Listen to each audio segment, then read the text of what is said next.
Hey guys, it's Will. Welcome to Between Awesome and Disaster. This is Will Carey. I appreciate you listening.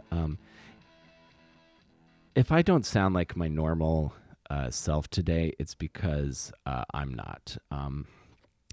I'm currently dealing with, and lots of my peers in the New York comedy community are coming to grips with a rather sudden and unexpected loss of a good friend of ours and a friend of mine who I really respected.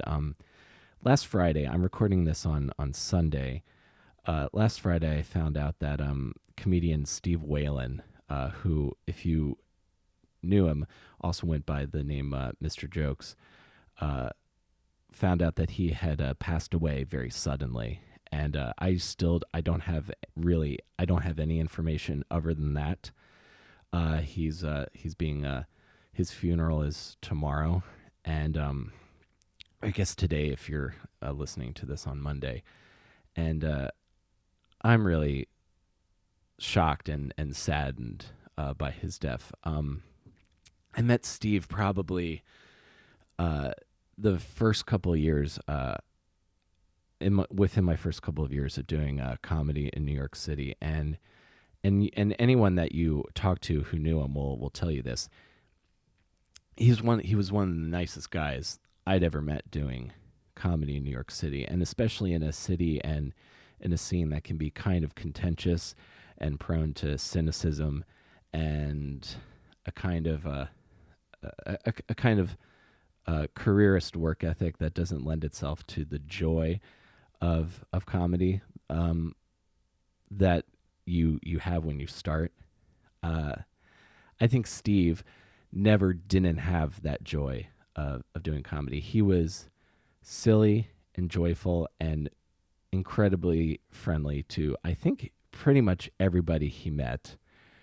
I got to know him pretty well from outside of just doing open mics in New York City, where he would, just write tons of like zany, silly, hilarious one-liners, which is why he was called Mr. Jokes.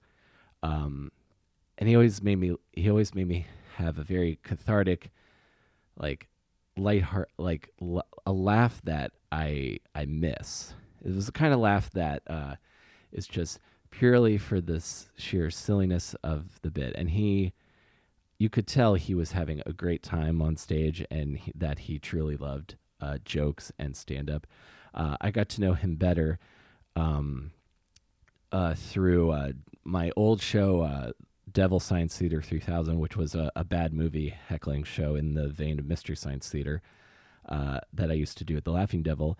I would have Steve and Steve DeSiena, his best friend, would be guests on the show frequently, and we never failed to not have just a really silly, fun, good time every time we did that show. And the only other and another story I'll tell about Steve. There are a lot of them out there, and they're all positive, which is really something, because he was, again, one of the friendliest people I met doing stand-up in New York City, and always up to talk about the Giants, always up to talk about the Yankees. I needed a pair of pants for a sketch that I was in, and it was at a time when I didn't have a lot of nice clothes. Nor did I really know anybody who could lend me clothes. So I messaged Steve if he had a pair of pants I could borrow, and he lent me a pair of pants for this sketch. And I eventually did get them back to him. And it was just a very kind, generous source of positivity. Like, those kind of people in your life where they just make you smile, no matter no matter what kind of day you're having or day they're having. They're always a good source of positivity, and he was also, I loved. He's a very principled guy as well, because someone shared this. I can't remember if I'm blanking on your name, the person who shared this, so I sincerely apologize. He had shared an open letter with a company in New York called Laughing Buddha, which does not have a good reputation at all amongst comedians and open micers specifically, and he wrote directly to them and said exactly how he felt about their impact on the New York comedy scene, which I don't think a lot of people would have the I guess maybe the integrity, the courage to say what they're feeling to an organization like that. But that's kind of the guy Steve was, and he's been on he was on Crashing, he was in Broad City, and when I was looking through my messages with him, we had talked about trying to get him on this podcast to be on, because I would have loved to sit down and talk with him for a long time, and we never quite got it figured out. And I'm really sad that he's not going to be that he's not around anymore, because he really made me laugh. And he was a really friendly guy, and I enjoyed talking with him. And even though I never got to sit down with him for this podcast, I am thankful for the time that I did get to spend with him. I can't say that this affects me as deeply as his family and his closest friends, because I hadn't, because kind of the nature of the beast here in New York is that you don't get to see people that you really like all the time, because everyone gets so busy. But Steve Whalen was a really great guy, very funny comic, and most importantly and all, I think a really great person. And I will miss him very much, and I think most people that are in the comedy scene, especially in New York, will miss him too. But I'm glad I have the memories with him that I do, of the times that I did get to spend with him, and I'm glad that his album is still available. I'll probably go back and be listening to that again today. I'm sorry for the kind of heavy-hearted intro. I know this is typically not the kind of style of show I do, but again, when I'm talking about, this is kind of a disaster kind of weekend, specifically. A lot of compartmentalizing. I remember I was doing tech last night for a sketch show called Infinite Sketch at the People's Improv Theater that Miles Hewitt writes and directs. And at the end of the show, during the curtain call, he came out wearing a "I Heart This Crowd" shirt, which were shirts that Steve sold. And I don't know if I'll be able to get a hold on one, but I did say something on the microphone about Steve after that show ended. So, Steve, you were loved, and I'll miss you. And I know a lot of other people will too. So thank you guys for indulging me. We'll move on to something. We'll go to something a little bit lighter, because I don't want to dwell on these feelings too much. But my guest on the show today is a close friend of mine named Ronny Pascale. Ronny, I met when I first started doing tech at the People's Improv Theater in New York. Ronny was the guy that trained me, and Ronny is also an improviser at the Pit as well, and is also just beginning to do stand-up. And he's a very funny guy, very knowledgeable. He has a really interesting background that I enjoyed getting a chance to learn more about him, which is one of the most positive things outside of like anything else that comes from doing this show. I really enjoy that I get to know people, and it's I like that aspect of podcasting. So thank you guys for being here. I appreciate all of you, and I'll talk to you guys after the show. But let's go now to my chat with improviser and Pit. I'm going to say People's Improv Theater mainstay, Ronny Pascale.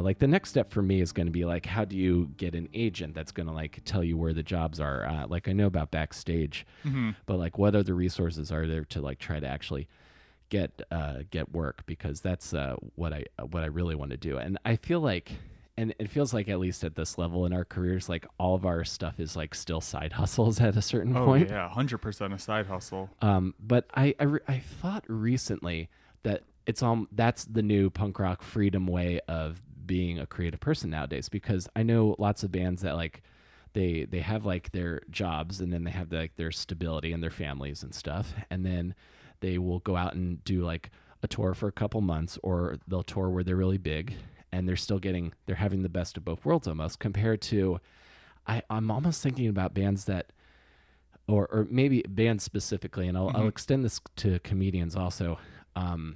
You kind of there's a certain amount of adaptation to the way culture is Yeah, that definitely. in order to stay relevant, that I think sees some people stray further from what made you like them in the first place. Yeah. Oh, 100%. You know what I mean? Yeah, definitely. I after having a lot of success on Twitter and like just trying to double down and keep doing all of that, I feel like Yeah. I've lost a lot. And by just like staying doing the same and I haven't been adapting, Mm-hmm. where like someone like my brother recently hit it big on TikTok and now I'm Uh-huh. just like I don't know if I'm even equipped for that. Oh, I definitely know I don't have the capacity or time for TikTok. That's how I know I'm getting older too. I was like, no, I'm not gonna. I don't have the energy for Snapchat. I don't No. have the energy for Vine. I don't have the energy for TikTok. Um, that's because that's like the new drug now Yeah. is attention. And Someone wrote an article about my brother in a Spanish language thing, and my brother sent me the link because he didn't translate it, and he was like, "This, look, someone wrote an article about me." And then I was uh-huh. like, click the translate from Spanish to English button, and I was like, "Did you read this article?" And he goes, "No. What is it?" And I was like, "Oh, they're shit talking you, saying that there are people that will do anything for attention, whether it's reckless or not." Right. Yeah. Like I read a recent article about like front facing like Twitter videos, like where you'll do like a character Hmm. on a Twitter video, and those get lots of views. But then I'm thinking, what's the end goal? Yeah. Are people gonna like buy your comedy album because they liked the or retweeted this video? Are you gonna get a job from this? Like that's where I've started thinking in my old age, and it, it, th- and maybe I'm stubborn in that way, but I'm just like I only want to put energy to something if I see like a clear path to it. Well, I have been trying to adapt from like go from Twitter to doing more stand up. The reason I started doing stand up recently is not for this like unbridled passion for doing stand up, which I know sounds terrible, but it's because I want writing jobs. So, Mm-hmm. and I was like, that's a way to expose myself quicker. And so, a way to get a little bit more comfortable has been going on my Twitter every now and then and putting on a wig and doing a character Uh huh. because I was just like, I need to get more comfortable doing this. And out of that, actually, a TV show that I just shot in LA, they one of the producers was watching it and Uh was huh. like, "Oh man, I loved what you did in that weird improvised Uh thing," huh. which is the dumbest character I ever did. We're right. It was like this 1960 like four Beatles haircut Mm-hmm. wig, and I just started improvising as the fifth Beatle who got kicked out for being too New York. I, Okay, and he talks that's like funny. this, and he's like, "Yeah, I used to be in the Beatles, but they kicked me out. You never heard of me though." Yeah, I wrote the first version of Love Me Do. It's called Hey, How You Doing? I Love You. Hey, how you doing? I'm walking here. Okay, I that's a really funny idea. Is your brother a comedian also? Is he in the comedy world if he's like big on No. TikTok? He is good at. He's a parkour guy. He does, Parkour, okay. yeah, he does a lot of backflips and forward backflips and double somersaults. I don't know the words for most of it, Uh-huh. but he's found this like editing technique Yeah. that blows people's minds because he'll do a flip, he'll freeze it, he'll find a keyframe, Mm-hmm. and then just have it. So when you start the video, what you're seeing is like the 100th frame. So it's Yeah, just yeah. him suspended in air, and people are like, "How did we get there?" And then he does a flip and just kind of grabs his body. Does that make sense? Yeah. And it blows people's Like he's minds. almost doing like a video game jump. Yeah, Like a Samus Aran like flip into a ball in the middle of the air. Wow. yeah. Okay. That I could see how that would be great for TikTok because that's like super cool that you can make something super cool looking Hmm. and that'll be like wow this was really cool. Yeah. Whereas I feel like I started thinking about what is stuff I like really invest in people whose careers I follow like your Mark Maron Hmm. or the director of this movie whose poster I have framed on my Which desk. movie is that? That's Your Name directed by Makoto Shinkai. Okay. And I started thinking about like who do I really connect with, and it's like and I'm just like thinking about like what grabs me on like an emotional level, you know? Hmm. And I've started, and maybe that's why I've started moving towards like more one man show kind of performances, like doing a storytelling show Yeah. because I'm trying to like entertain people, but also like need I need a deeper connection, I guess. I don't know. And it feels really pretentious saying that, because like where we are now, and especially like because we're like, you're probably more active in the improv community in New York than I am, and the sketch community, even though I work with lots of sketch groups. Yeah. That whole scene, not only do those people work with other people much better than I think stand-ups do, Yeah, definitely. but there's a, it's the like kind of like what you were saying, it's the wig wearing improvised character thing, and The dumbest character and ever. I would just never think to do that to do that, and that's probably holding me back now. It came out of nowhere too. It wasn't like a character I'd planned on going on. I was just like, let's set my iPad up. Let's go on to Twitter has a streaming app, and I was just like, no one uses it, so maybe 50 people will watch it. I think maybe a total of 20 people watched it, and I was shocked that a TV producer was watching it all. And yeah, I was like, the first time I did it that night, I was just like, who am I? Who is this character? I was out loud saying that to myself. And then I was just like, I look like a beetle, but I talk like this. It's so dumb.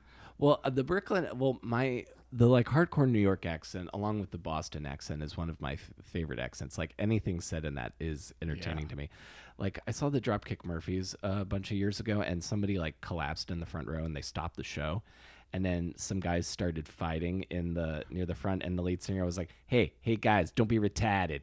And it was just like, I know you're not supposed, you don't say that anymore, but it's just funny hearing it come out of that accent. Yeah, it's real good. Yeah. I saw the Dropkick Murphys, and the singer got his face kicked and like a little gash on his nose right in front of our faces. Oh, because he was like crowd surfing into the audience. It was fun. Yeah. They put on a really excellent show. Frank Turner opened for them. Oh, nice.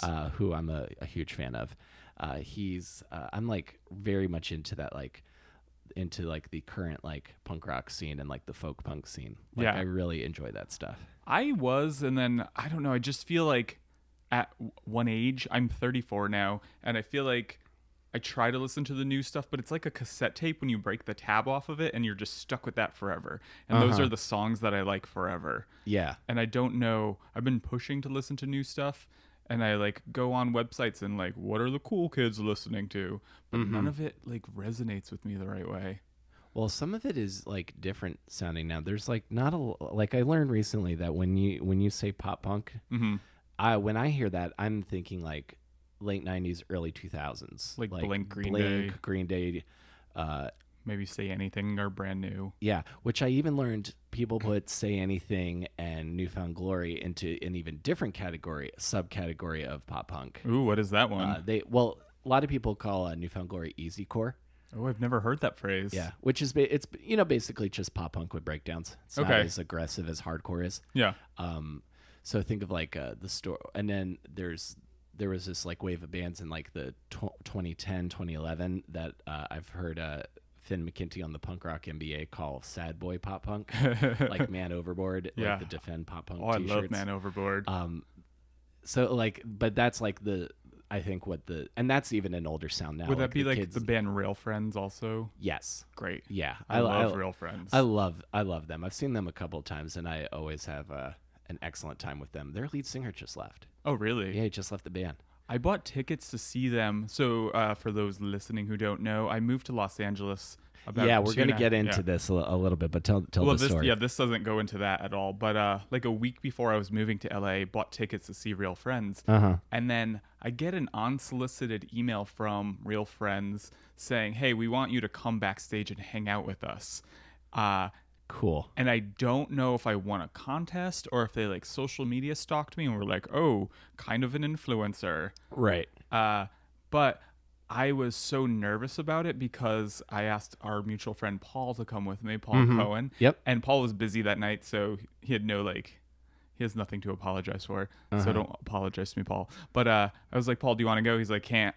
And then I didn't really know anyone else who'd want to go. And I didn't want to go backstage alone because I thought that'd be weird. Sure.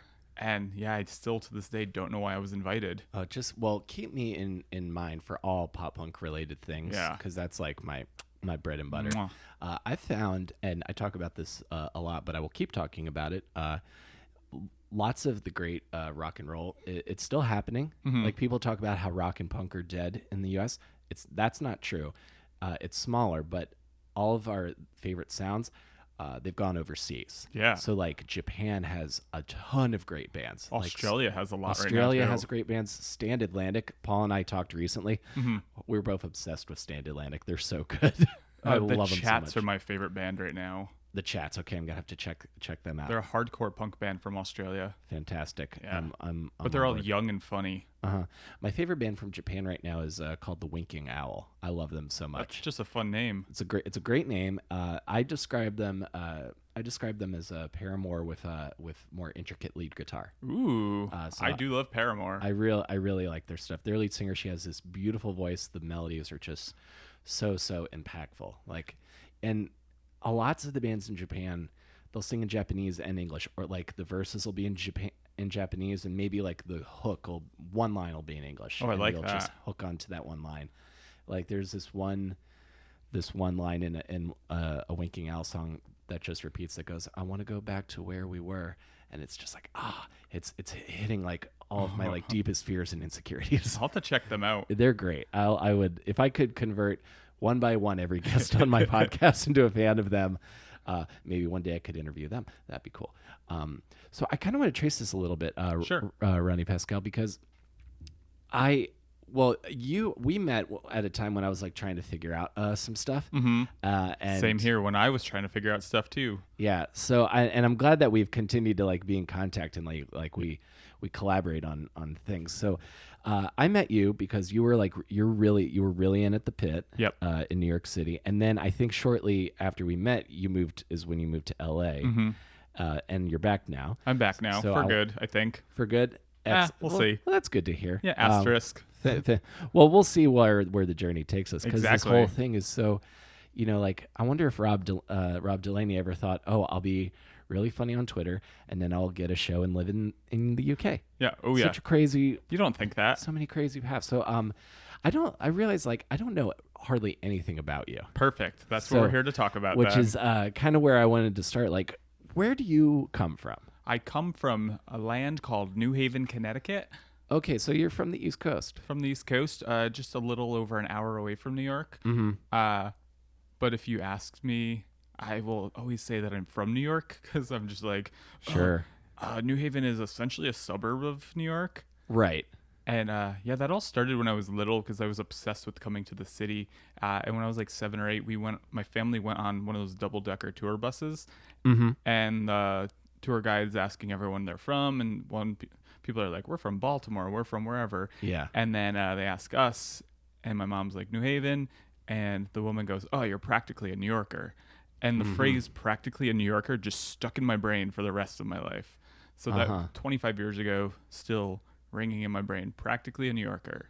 That's great. I wish someone had told me that, because if I'm trying to like keep the conversation short, I will say I'm from Baltimore, because that's where I went to college, but I grew up in a really small town about an hour south of DC, but it's like super rural. Yeah. So and it has practically no identity. So I just have to, that's been part of my narrative for a long time. That's the easy way to say it, right?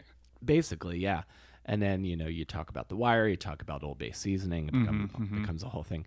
So Connecticut, I feel, is like another one of these states, with the exception of like the WWE headquarters being there. I don't know if Connecticut has like when people hear it, they think it has like a recognizable identity. Yeah. The way like Chicago or California, like, states like California or Washington do.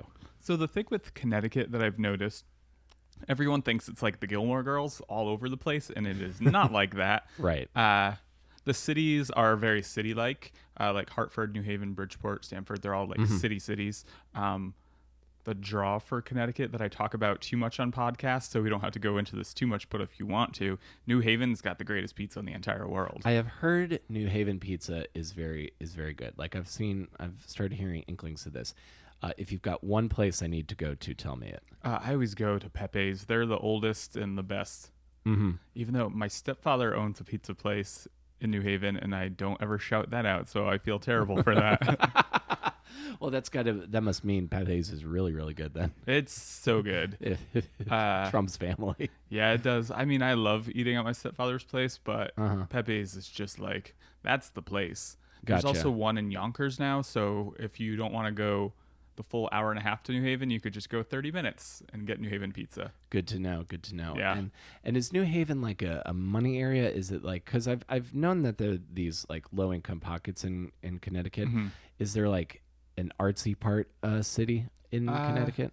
New Haven is mostly low income at this point. I mean, if we're going to get super political, it's all like white flight. So like what Sure. happened to Detroit and probably I think Baltimore also, right? A little bit, yeah. Yeah, New Haven really suffers from that, and so yeah, it's very low income, except in like the Yale areas, and yeah, it's sad to look at and like things crumbling and no one's doing anything about it. Sure. About I think it was 2 years ago now at this point, where there was someone standing in our downtown area handing out free K2, and there was something like 100 overdoses in an hour on the streets of New Haven. So I just imagine this looked like a zombie apocalypse. Sure, yeah. And so all these people are passing out, and they rush people to the hospital to Yale, New Haven. And then the article said something like 20 or 30 more people went back, got more K2, and had a second overdose Oh my God. in the matter of like an hour. And I was like, that is batshit to me. Yeah. But But I guess if you want to escape your surroundings enough, you're like, oh, I'll roll the dice on this again. Yeah. And you had and you just had the one brother. Is he older or younger? I have a lot of brothers. Oh yeah. Yeah, I have my mom and dad had me and my brother Anthony. I'm the oldest of all these, and then my mom and stepdad had 3 boys, so I grew up with 4 brothers. Oh man. And then my father and my stepmother have 4 kids that I don't really know too well. Sure. Yeah, I technically have step siblings, but I don't really know them. Yeah. I don't think I'm ever going to know them. It's been I think it's pretty clear they don't want to talk to me. Oh no. Do you want to either. talk to them? I mean, I don't really know them. I guess if they were making an effort, or if they they wrote to me and like asked me like, hey, how's New York? I'd be like, oh, New York is great. Yeah. But that's not happening. And I couldn't really tell you why. Yeah, family's complicated. Yeah, I think is the easy answer. I agree. And what was your so you have 4 brothers, so I'm sympathetic to your mom already. Yeah. What did she do? She was mostly a stay-at-home mom. Mm-hmm. So yeah, when I was younger, before her and my stepfather got married, she did a lot of retail jobs, worked at like Dunkin' Donuts and McDonald's, I remember. And then my father and her got divorced when I was like 5 years old, and then she started working at my stepfather's restaurant. And then she got sick when I was like, I don't know, 10, and then she stopped working at the restaurant, and then was just kind of like stay at home after that. Gotcha. Yeah, and then passed away like 10 years later. So I'm sorry to hear that. thank you. And then did you, and the divorce, I imagine if you're 5, you might have some memory of that. My parents got divorced when I was a teenager. I remember kind of understanding it and still being kind of angry about the circumstance. Yeah, I remember very little.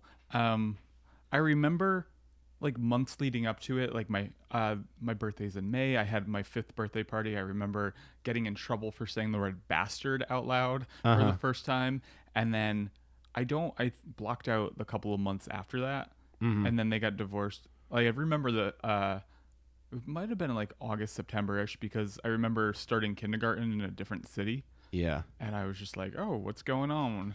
But yeah, I don't remember like leading up to that too much.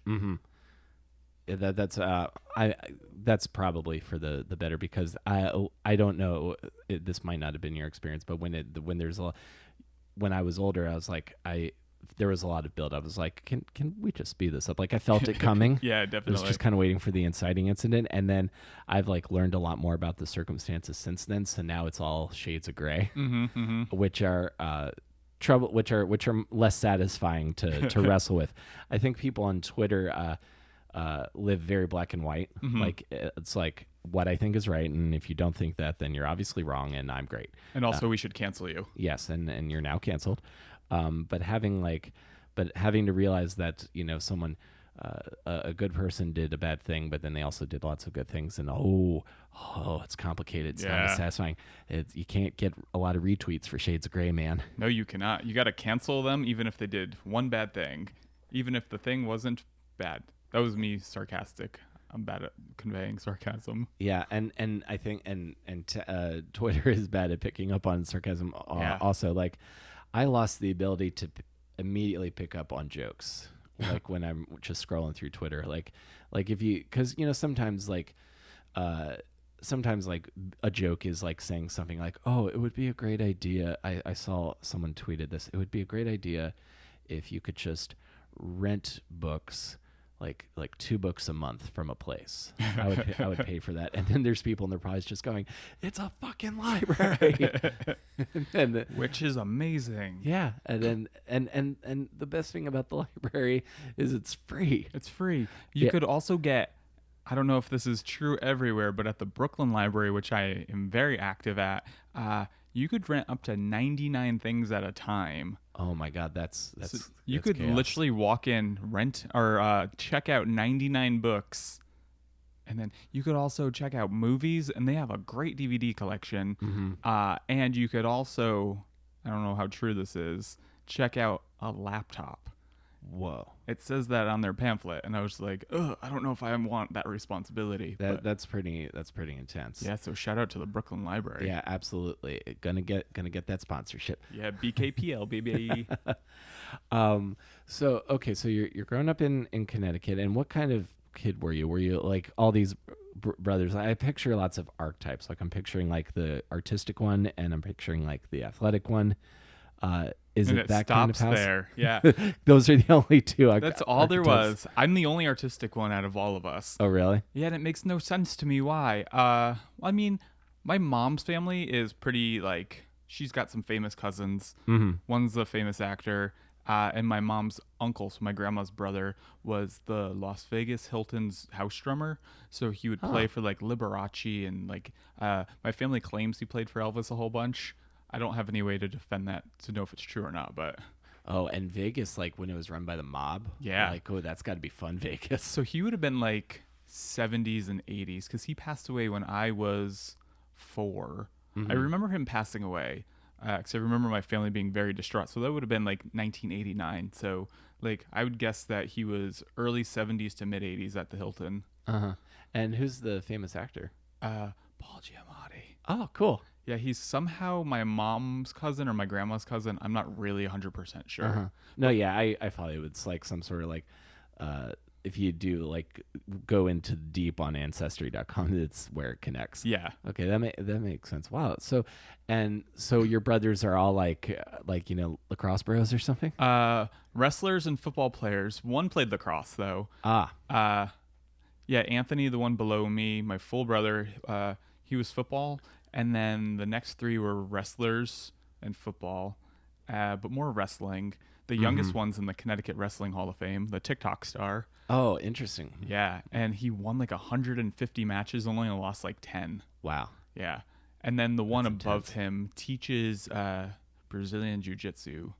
Oh, wow. So you have like the Joe Rogan starter pack. Yeah, they are 100% Joe Rogan. Oh, that's wild. So in the midst of all this, like, alpha male energy, are you what are you into? Are you just like, are you like Tim Burton? Like, are you like drawing pictures or Kind of. or like finding like obscure discovering SNL somehow? I discovered SNL early, but then didn't come back to it for a long time. It was a very short thing. In 5th or 6th grade, there was a dude in my class, Chris Shore. Chris was my best friend in the entire world, and he was like, "You should watch SNL tonight." And then I went home. I stayed at my grandma's. My mom would have been down for me watching SNL, but I don't know why I had to like sneak it because Sure. like my stepfather would take us to see Adam Sandler and Jim Carrey movies opening night every single time. He was obsessed with them. So, I watched the first SNL I remember watching. There was an ambiguously gay duo sketch on, and I just lost it. I thought it was the funniest thing in the world. And so I don't know. I didn't continue to seek it out. I wanted to be a baseball commentator as a kid. So I would watch there was a minor league team in New Haven then called the New Haven Ravens, Mm-hmm. and I would watch their games on the local public access, mute it, and then announce it into a cassette tape. I wish I could find those. I wrote poetry. Uh-huh. That was my artistic side. I thought that it meant a lot for me to. I cried a lot, Yeah. and I thought it was cool because it was like, oh, it shows I have emotions. Yeah. What else did I do?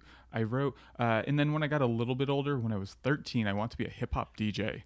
And Okay. so I learned how to, but I couldn't afford turntables, so I learned how to do it all digitally. In like 1998, I learned how to mix MP3s. Oh wow! In 1998. Yeah. So you were scratching on MP3s. Wow. Yeah.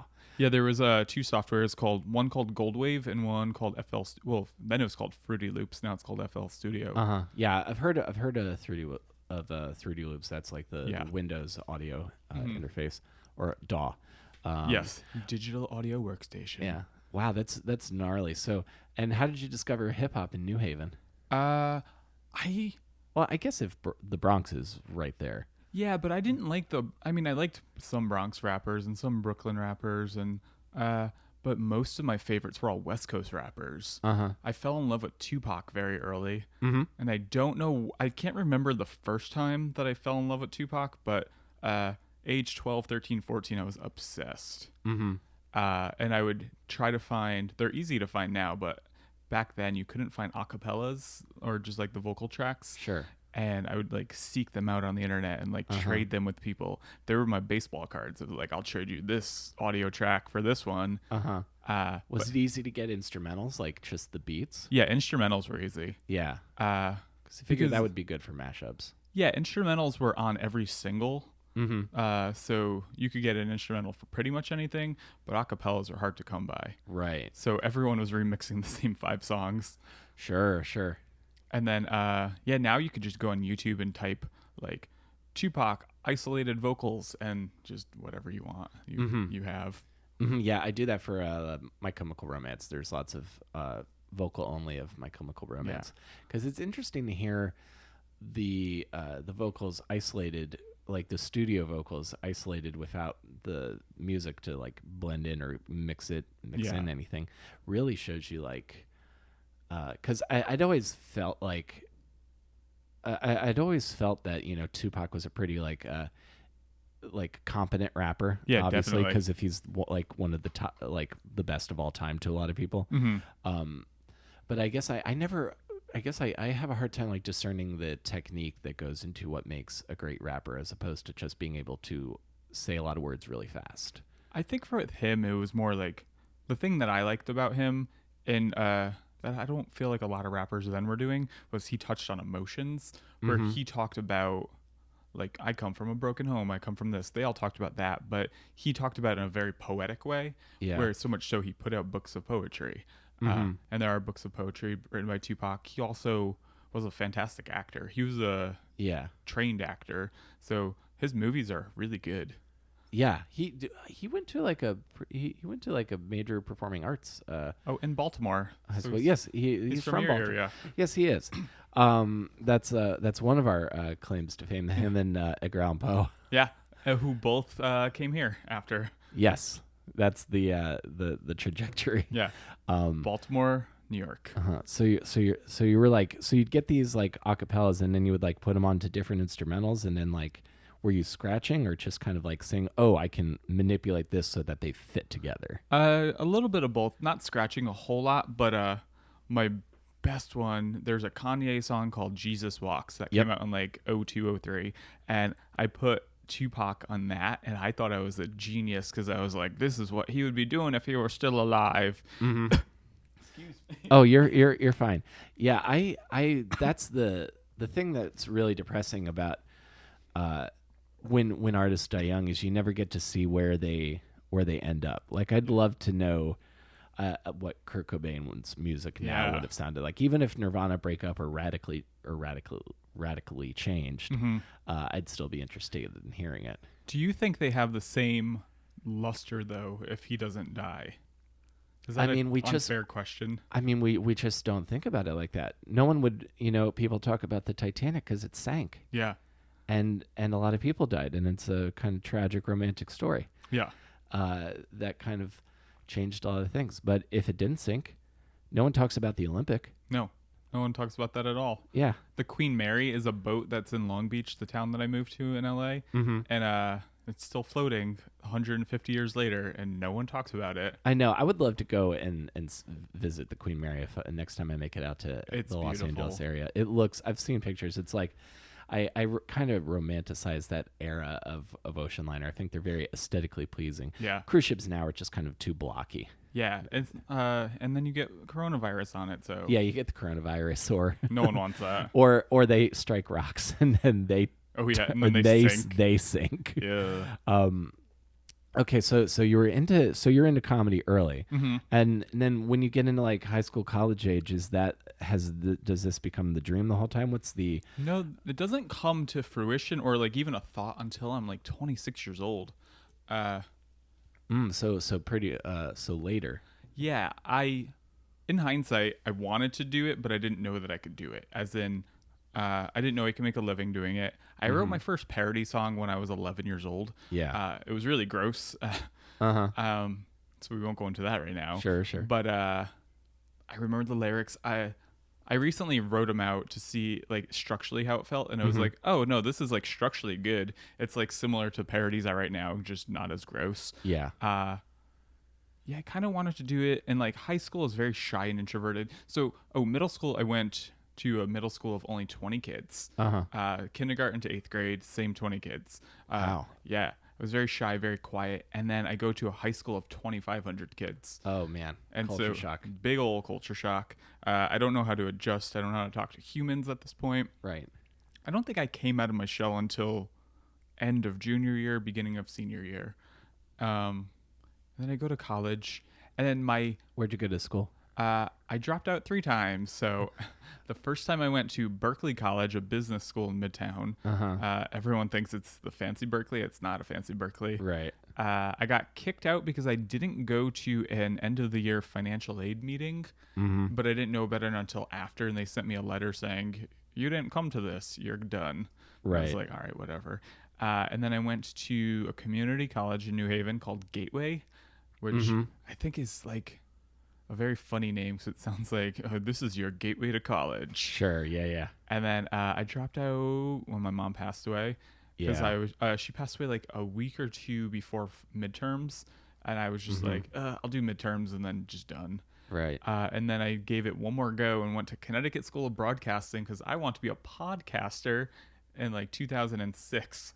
Oh, okay. Well, so that is very forward thinking. 2006. So that's when like I think it might have been like a couple of tech podcasts. Yeah. I don't even think Kevin Smith was podcasting yet. I wanted to do rock radio. Yeah. That was my ultimate goal, was to be a rock star. And then when I realized that I'm not that good at playing music, I'm pretty good. I'm okay, but not like. What do you play? Bass and guitar. I've recently switched into playing baritone ukulele because it doesn't hurt my hands as much. Right. I play that. So you were going to be like the morning like drive time guy playing like Alice in Chains and Hinder. Oh, I love Shinedown. I've seen all those bands live. Oh, Shinedown are great live. Yeah. That was my first Wall of Death experience. Ooh. Was at the Record Theater in Towson. I think I would die in a wall of death.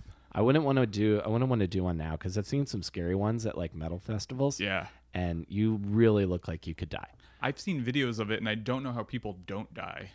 I guess when it comes, maybe everybody's looking out for each other. I hope so. Or everyone, you get plenty of time. Like you could conceivably run the length of, through the ways. Like hold on.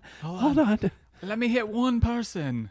Yeah, I know metal fans have this like reputation on the internet for being like angry, hairy dudes. But I feel like most metal fans, if you like were trying to get out of a wall of death, they'd let you go. Yeah.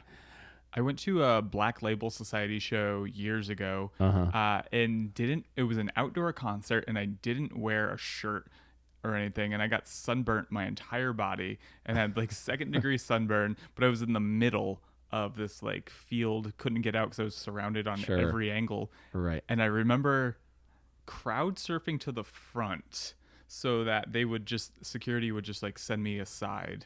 Yeah. And it was my way of getting out. And I was like, oh, metal fans were very polite to me in that moment. Oh yeah, I've seen that happen before. I've seen that happen before. Yeah. Yeah, like that's the best the best mosh pits are the ones like the real punk rock mosh pits. Like if you fall, people will pick you up. Yeah. It's when people got too aggro and it's about punching stuff. There's also I saw a great like I don't know if I saw on Twitter once Shaquille O'Neal in a mosh pit Ooh. at some like outdoor. I don't know if what kind of festival it was or whose concert it was.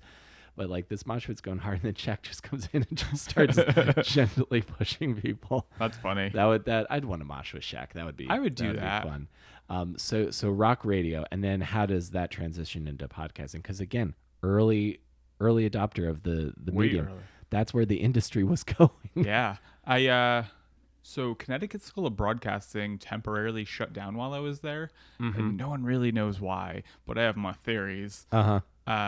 So they shut down, and I had done, so there was a radio station in Connecticut for 40 years. They only played hard rock and metal. They were the Rock 106.9 WCCC. Nice. And my goal was to work for the Rock. And Howard Stern started at WCCC. So I was like, that's the way in. Totally. So I got a 1-day internship for a morning show. And I was like, this is my ticket in. This is, and they like record a CD of your 2 or 3 hours on air. And they even let you talk on air a little bit. So I was like, this is amazing. And it was the first time I ever did improv in front of anyone, because they were like, the hosts of the show were Brother Don and Sister Kelly. So it was a rock show hosted by a priest and a nun. They were not actual priests and nuns, with like a punk rock edge, and they wanted me to confess a sin on air, and I was like, I don't want to do that. Right. And I worked with my neighbor Frank at my stepfather's restaurant, and so the sin that I lied and made up was that I peeked at my neighbor's wife in the shower every morning, and when I got to work later that day, I didn't think anything of it, and didn't know he was listening the whole time. What the fuck? You're fired. He's like, yeah, you were watching Deb in the shower? What the fuck is wrong with you? And I was like, oh no, I didn't actually do that. I just said it on air. And he's like, yeah, but now everyone thinks you do it, you little pervert. Yeah, and then that's hilarious. I love that. Never told anyone that story, so you're welcome. Excellent. Exclusive. Now, if this was a real rock, I would have the like exclusive air horn, and then cut in a clip from Porky's. Oh, I love Porky's. I've never seen it. Oh, I just saw Sister Act for the first time this weekend. I haven't seen all of the classic comedies, like when people talk about when movies were funny. I haven't seen any of this. Oh, I missed a lot of them too, though. Porky's was fine. I don't think it would hold up now. It's like American Pie, but like 20 years before. Yeah, it would be pretty problematic now. Probably. People, like Revenge of the Nerds. People are like, oh, that scene where the guys wearing a mask, that's rape. Yeah, it's just a lot of rape now. Or like, if you read Motley Crue's The Dirt, I had a friend. Comedian a few years ago when she was on, she's really into Motley Crue and 80s metal, and we were just talking about most of what the stories they describe in The Dirt are sexual assault. Oh yeah. I will argue though that Sleepless in Seattle, though, for gender swapped, is a very problematic movie. Oh yeah, it's been a while since I've seen it. Yeah, long story short, Meg Ryan's character hears Tom Hanks' character on the radio, falls in love with his voice, and stalks him she's a newspaper reporter, so she has access to like a search engine before Google. Sure. And like finds where this dude lives, stands outside his house, he has no idea who she is, and just looks at him while he plays with this kid in the front yard. Yeah, if a guy did that, he'd be arrested. Yeah. Yeah, pretty much. But, that's the 80s, right? 80s or 90s? Early 90s. Okay, so early 90s. Like, I also think about, like, if you want to write, like, a really classic, like, love song, or if I was going to write a song for Adele, I would just find, like, a random stalker's note online somewhere on, like, a true crime diaries or something. And I would just put that to piano. That's actually genius. That's a joke I do, is, like, her next album, I think, will just be her singing Jack the Ripper's Letters to the Police, which would be amazing. I'm into that. I have another sketch I want to pitch to the Backdoor Barbecue guys. I don't know how I'm going to do it yet. Mm-hmm. Is I'm thinking about true crime podcasts are really big right now, and self-help podcasts are really big. So I want a true crime podcaster and a self-help podcaster to have to team up, and each of them has to like read each other's copy, but they do it like their way. Mm-hmm, mm-hmm. I think that could be pretty funny. I'm into that. Yeah. I had one idea for no one likes this idea, so maybe I'll pitch it to you and you can tell me if you like it. Okay. I want to do a sketch show based on the serial killers that are popular at the time. Okay. And I had this idea last year when what's his face? The handsome one. Ted Bundy? Yeah, when Ted Bundy was like cool and relevant again all of a sudden. Yep. When the Netflix one came out. Yep. So I wrote the outlines of these sketches, never wrote the dialogue or anything, but it was a sketch show based. Every episode was going to be a sketch show based on a serial killer. So the Ted Bundy one of the sketches was so they said, oh, he got away with a lot of his crimes because he looked so good. Mm-hmm. So one was Ted Bundy on a dating show, like, contestant one, I just murdered someone. There's blood all over my floor. How do we bond over that? I do think that this idea has some potential because there was an actual serial killer on the dating show. Oh, was there? Yeah, on the match game, I think. Oh. I cannot remember his name. There's probably somebody like screaming into their phone right now. If that's you, tweet me. Call in. And we'll the lines are open. Figure it out. Yeah, and he won. They didn't actually go on the date. He got caught because he was on TV. But there was like a legit like serial killer on or criminal on that is the so match funny. game. Another sketch in this show is going to be Ted Bundy getting his mugshot, but it turns into a photo shoot, like a Vogue photo shoot, because he's just so handsome. I like that. I also like the idea each show should start with like a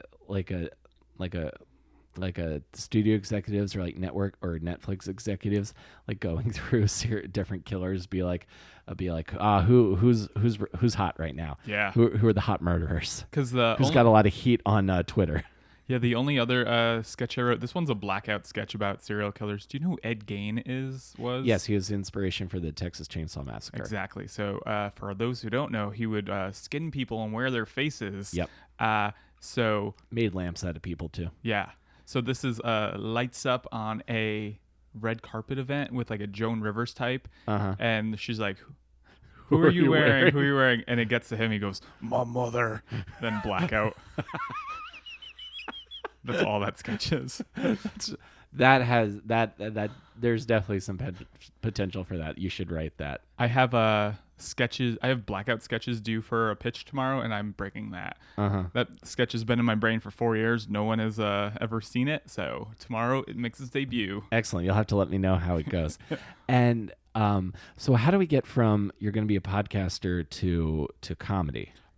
So I was a Stop and Shop manager at one point, a grocery store in New England, and also giant for people in the rest of the country.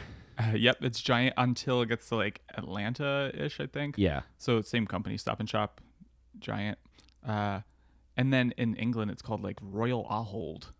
So it's an international company. Sorry, I keep shaking your table. Oh, you're fine. Fine. Okay, so I'm we have some similarities. I was a electronics salesman at Target for a number of years. Oh, wow. Yeah. So retail babies. So I'm working at Stop and Shop, and I don't know what caused it, but I started doing bits over the loudspeaker. And I only recently remembered about this. So one of the bits that I like to do was I was an old lady stuck in a well. So instead of like someone be like, customer service to aisle 4, you would hear, hello, I'm an old lady stuck in a well. Can somebody let me out? And I don't imagine like people are like, what the fuck is going on in this store? That was my favorite bit to do. I would call other department. I would call the meat department all the time, as long as it was a different meat guy on. Sure. And I'd be like, excuse me, do you have chicken legs? And he'd be like, yeah, I think so. And be like, oh, you have chicken legs? Well, you must be hard to find shoes then. Oh, I wish I had worked with you. That would have really passed the time. Yeah, I went from just like a stock clerk to a head stock clerk to inventory manager. So rose up. but I never like got more serious as it was happening. As in, well, the pallets that food comes on is like 6 or 8 feet high or whatever. Yeah. And then they're shrink wrapped. And what I realized one day is if you take your blade and slice a line down, you grab a piece of the shrink wrap and you could roll yourself into a cocoon. And it looks very funny. So I did that, and I somehow like rigged it where the phone was on the intercom. So I yelled, "Help! Someone came in the back room and shrink wrapped me." And all my managers came back there, and I'm just like shrink wrapped. And I was like, I don't know what happened. So I started doing bits at Stop and Shop. And I was like, this isn't the right audience for that. Right. It's a very niche kind Yeah. of thing. I think I got written up at least once for a joke that didn't land with a customer. Yeah, I got written up once for a bad joke that just was really bad. And then so you're doing bits at work, and Doing then bits at work. and then you're like, is the pit the first place you go? Like, where do you end up? Yeah, so I went to a Second City Tour Co show. It was really cool. I was like, how do I do that? And Cecily Strong, who was on Second City Tour Co, not famous yet, but was suggested I go take classes and just like do it, figure it out. And being in New Haven, I was like, I'll drive to New York. And so I took. So Cecily Strong's the reason you're in comedy. Yeah, That's cool. she doesn't know that because she doesn't know me, but. I'm sure I'll get this story to her somehow. Thank you. In the internet. Thank you. So you drive to New York. I'm coming to New York. I signed up for Sketch One at the Pit because I want the Pit had a writing for SNL class, Yep. and I was like, oh, that's up my alley. It sold out too quick. I was like, oh, Sketch One is the same amount of money. I'll do that. Signed up for that, and then I was driving to New York once a week, every Wednesday. So I made my shift on Wednesday at work, like until like 1 or 2. Got out of work, ate food, and then drove to New York, and then did Sketch 1 and 2 before I was like, so that's what, 2 months, 4 months total. And I was just like, you know what, got to move to New York now. Yeah. And I was like, there's no reason not to. And then with no reason for me to think this would work, I convinced Stop and Shop to transfer me to the Bronx store. Moved to Washington Heights, so I was very close to all that. I would work the morning shift, so like 7 to 1, go home, take a nap, and then go down to the Pit from like 4 or 5 in the afternoon until midnight, and then go home. And that was my day every single day for like 2 years. Wow. Just being at the Pit, going to every it. show, watching everything, talking to everyone after every show. Yeah. And you're just like in it. You're taking the classes like just at every single show. And then when do you start doing like? Are you just like I'm gonna learn to tech there also? Tech actually is fairly recent in my life. Which is so interesting to hear you say that, because when we met, I thought I was like, oh, this is like the main guy. Ooh, I like hearing that. The reason I started teching was I produced a weekly show at the Pit called Pilot Season, and it was 2 brand new sketch groups had to come, or not new groups, but like they had to have a new show. Yeah. So it could be an old group, new show. Show was called Pilot Season. If it did well, I gave them a run at the Pit. And a few times the tech didn't show up. They were interns at the Pit. They didn't show up. So I was like, you know what? I'll just learn how to do this. Yeah. And so I learned by like messing up a whole lot. And then when I moved to LA, I misunderstood a job listing. So I was like, it was a stage managing job for a national tour, and they're like, do you know how to do this, this, and this? And I was like, yeah, of course. And then the first day on tour, I realized that I had no idea how to like write lighting cues. I had no idea. I was like very like bare minimum at QLab, which is the software. We use at the Pit. Yeah. Yeah, because we don't really have the. I think I'm learning more and more about what it can do from you every time I happen to see you. Thank you. So thank you very much for that. But yeah, because like, especially with the setup at the Pit, it's very like, you can do a few special things, but not a ton of stuff. Yeah. And then, I'm always still doing stuff manually sliding things and clicking and things. Sometimes it's like a weird stretch because I'm doing a voiceover thing also. Yeah. But yeah, when it comes to like running the cues, like my fiance she knows how to like basically set up a show to run itself. Yeah. I've learned how to do it. So I do all my homework during the tech rehearsal. So during the show, all I'm doing is hitting spacebar. And yeah, that's my goal. is to only hit spacebar during a show. Yeah, that's what I've started to do now about building in stops and fades and Yeah, things. it's so good, isn't it? It's takes a lot of stress off of my Yeah.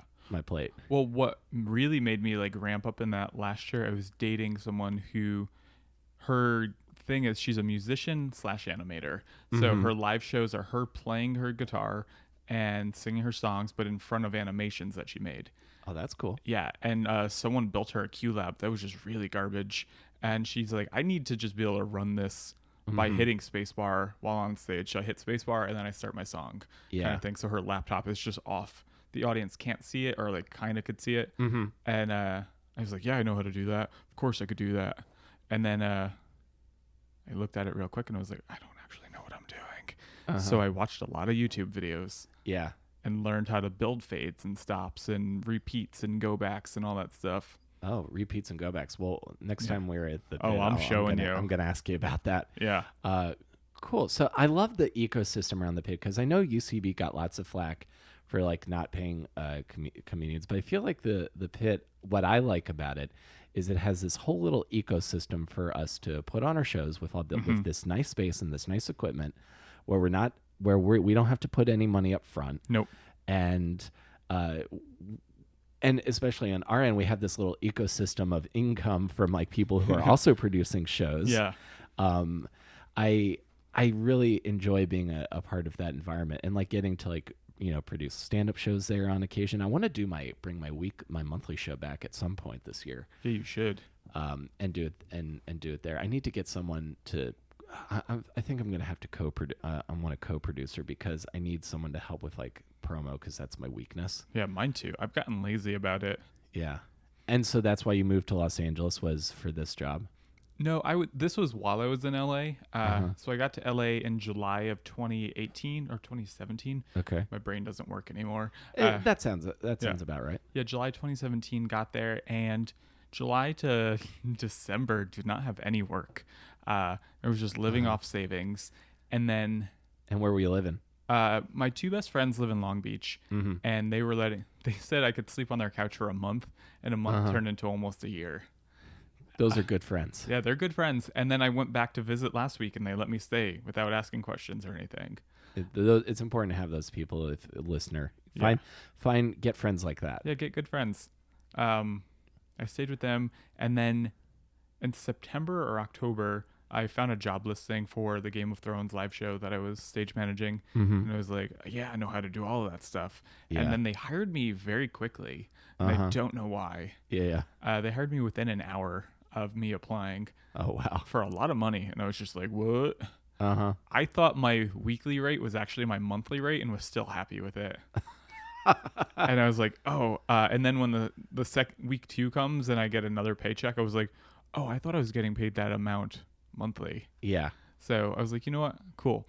And then, and then that tour, January, February, March of 2018, got back to California, did nothing again for like 3 months, ran out of money, and was like going back to New York for a little while. And that little while has been almost 2 years now. Yeah. And you think this is where you'll be? I mean, I would go to LA for work. I don't know if I would live there because my life is here now. And yeah, I feel like so many comedians like it's kind of like cliche to shit on New York, but I love it here. I love New York and I hate New York. I do want to be in California, but I would go there for work. What was I going to say? My brain is just like bleh. Yeah. Love New York, hate New York. Yeah, I love New York, hate New York, but I also decided that I'm going to go to California 1 week every 2 months just to do all the networking that I want to do. Honestly, I like being in a car all day long. Yeah. I know that sounds crazy to say, but I like being in a car. You put your air conditioner on, you put on music, put on podcasts. Basically, you can do whatever you want. And so when I was there last week, I did a podcast in Glendale, which I'd never been to. And when you drive into it, there's these like just beautiful mountain views. And I was like, New York doesn't have scenery like that.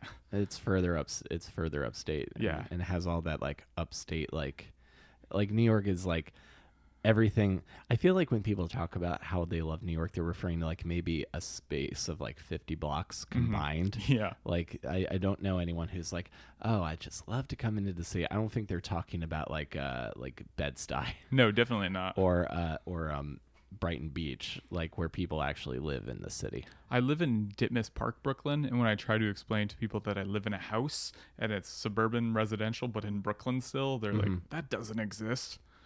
Oh no, yeah, and like same, yeah, like Bay Ridge, or like if you get out to like Central Queens, Yeah. gets very suburban very quick. Doesn't even feel like you're in the city anymore. I kind of like that, but also scares me because I Yeah. ran from that. Yeah, there's a joke on High Maintenance about him biking through Brooklyn, my neighborhood in Brooklyn, and is like looking at his GPS and he's like, "Is this still Brooklyn?" That's funny. And I was like, "Yes, it is." Yeah, and you've done some acting too. You've been on a couple of shows recently, haven't you? I've done background acting. Is that what you're referring to? Yeah, Yeah. that's a central casting. Yeah, I do Central, and then there's Grant Wilfley, and then another website called Onset. Mm-hmm. So now y'all know all my secrets. Yeah, well, I like to give out some. I like to talk about some of the stuff, not just for myself, but maybe there's someone who's listening who needs a hand. Yeah. So the first thing I did years ago was through Grant Wilfley, and it was a background extra in Sisterhood of the Traveling Pants Part 2, Nice. which shot in New Haven. And then I had never considered even being a background actor or an actor at that point. Mm-hmm. But it was something that was a paid gig that sounded fun. Yeah. I think I found it on like Craigslist or something. Mm-hmm. And I was like, that sounds cool. Did that. And then when I moved to New York, I did Secret Life of Walter Mitty, Mm-hmm. which It's movie. a good movie. Yeah, it's pretty good. I don't even know if you could see me in that. Well, I'll go back and rewatch it. Try to find you. Thank you. Yeah, the things that you could see me well, I did Marvelous Miss Maisel. Mm-hmm. I've done Law and Order. Oh, I saw you on Mrs. Maisel. Yeah. Yeah, I got a good shot in that one. you did. I was a featured extra in Law and Order SVU, and they put me right over the shoulder of the defendant. So in every single shot of her, you could see me. Uh-huh. And I was giving my Oscar performance of being sad Uh-huh. because she had murdered her husband, who was a cop. Oh, good job. Yeah, so terrible. And then I got to do SVU. I was in a I was like it was like a Park 51 around the time that was happening. what is it? Oh, so there was an Islamic community center was being built near Ground Zero, and people were misinterpreting it as a mosque. So there were like big protests of like, no mosque here, even though that's not what it was. So they did an episode about that. They put me in this shirt that had like a motorcycle and an eagle and an American flag on it. I was a protester. Anti-Islamic. Anti-Islamic protester, yeah. The one thing that I'm embarrassed of, and I'm just going to say it here so I feel better, I took a acting gig where I was a MAGA bro. I don't even remember what we were like protesting, but it was a tea commercial. Mm-hmm. I don't even know what brand tea. It was like a little mom and pop in like New Jersey. Uh-huh. And my only line was I had to chant "Drain the Swamp" while dressed like a very typical redneck. Yeah, typical like the kind of voter who's like he's like, Donald Trump's really gonna fix things for us. Yeah, I was Okay. that guy. I've never seen it and don't ever want to see it and hope it gets burnt. But I made $75 and got fed Chinese food. That same here. I got paid for actually. We finished early, so I got to go home early. I was like way somewhere up in the Bronx. Actually, is where it shot. That was like the deepest I'd been in the Bronx. I was like, oh man, what am I doing up here? So I was more like Tea Party era shitty white guy, and you're more like current shitty white. I was current shitty white. This was just about 2 years ago. Uh-huh. And what I learned in that is don't play people you don't want to play. Yeah, exactly. Well, I also going because I studied theater and I was in the Diary of Anne Frank, and I was not a protagonist in the Diary of Anne Frank. But I was very aware to make sure there were no photos of me in my costume because I had the whole swastika armband and the whole thing, and a Holocaust survivor came to opening night. I had so many feelings during that entire time. But I always come back to is like, well, it's in the script, got to play the part. True. So and I still think that that's what acting is to it is important to be able to play something you're not. Yeah, that's true because yeah, so what's his face? Jordan Peele has a new show coming out called Hunters. Have you seen the ads for it? I have, yes. I was really excited to accept that. I played a Holocaust survivor well, it wasn't even a survivor yet. It was the first day of the Holocaust. It was a flashback scene. It hasn't come out yet, so hopefully I didn't get cut out of it. But for that, instead of like just standing in one place, they paired me and a woman up together. So she was presumably my like wife or girlfriend or sister. They didn't really say, but that shoot was from like midnight to 8 a.m. and they just had us running this like kind of an obstacle course of the only direction we were given was avoid Nazis, and like kind of stay on this path so you're not in people's ways. So, and I was doing all that. It was exhausting. I felt like they cracked part of my brain, and I was like, "This is a lot." And then, like a week later, they send me another casting breakdown notice, and they're like, "Hey, do you want to play a Nazi now in the same show?" And I was like, "No, I don't." But I was like, I should have just said yes. It would have been like a fun little Easter egg too, of like, look, Holocaust survivor and Nazi. Right. It'd be like he was at war with himself. Yeah. Internal struggle or a family struggle. I'm my twin brother. Yeah, there you go. That's how you could twist it. I did background in the pilot of New Amsterdam, and then I did background in the finale of season 1. And in both episodes, it's implied that I die. And they don't show it on screen, but I was like, oh, so I've died twice on the same show, and I kind of want to just write little stories about who these characters are and just post them online. I think that would be a fun show for you to do. You could basically make the story. You could do like a sketch show that tells the story of your background characters in these shows. I think that would be a really interesting idea. I would watch that. Yeah, I would go and see that. Thank you. You could even tech it. Perfect. I appreciate that, man. Wow. You just let me know when we're doing it, and I'm there. Deal. And this is something I like to ask to close out, and then I'll tell you about like who I think you should take voiceover classes with. Great. What is something that you want to create that you haven't created yet? I like to close on this sometimes. Oh man. So I've had it in my brain for a long time, and I just started writing it, but I'm writing a pilot about my years at the pit. Without giving too much away, taking my pit time and my touring time, mixing it together, and I'm trying to create my 30 Rock, if you will. Okay. Of like, I think like what Tina Fey did really great was take her time at SNL and Second City, like meshed it together and built this thing. And I've been trying to do that, but like with my own versions of those stories. Yeah. So that's where I'm at right now. Oh, cool! I have a pilot that that I did with a similar idea. We should compare notes sometimes. Oh, I'd love to. That would be cool because I'm in the mood of I want to do more acting and make more videos and voice acting and stuff. I love stand up, but I'm just not. There's a lot of indignities I'm not willing to put myself through anymore. As far as like, begging for spots from people on Facebook, but I'm getting them when they come. But I'm really just into creating my own stuff. Yeah, that's the way to do it. Yeah. Yeah, I'm trying to create a podcast, like a sketch show podcast, for instance. Had the idea for that, and just got to start doing these things. I'm getting too old to not do them. Yeah, I mean, there's literally no reason not to. The worst that could happen is like, I ended up doing something else. Yeah, that's literally all it is. If there's something to take away from this, the thing you're thinking of making, just make it. Just make it. Shit it out. And what is something? Is there anything we can plug before we get out here? I tweet a lot, so you could look at me on Twitter at Ronny Pascale, Ronny with a Y, because no one ever spells it right. Cool, man. And I will say thank you again for all of your knowledge and help with stuff with QLab and at the pit. And anytime. I appreciate that because that's been a great thing for me to have also. Thank you. So thank you for doing this, man. I really appreciate it. Oh, anytime. Excellent.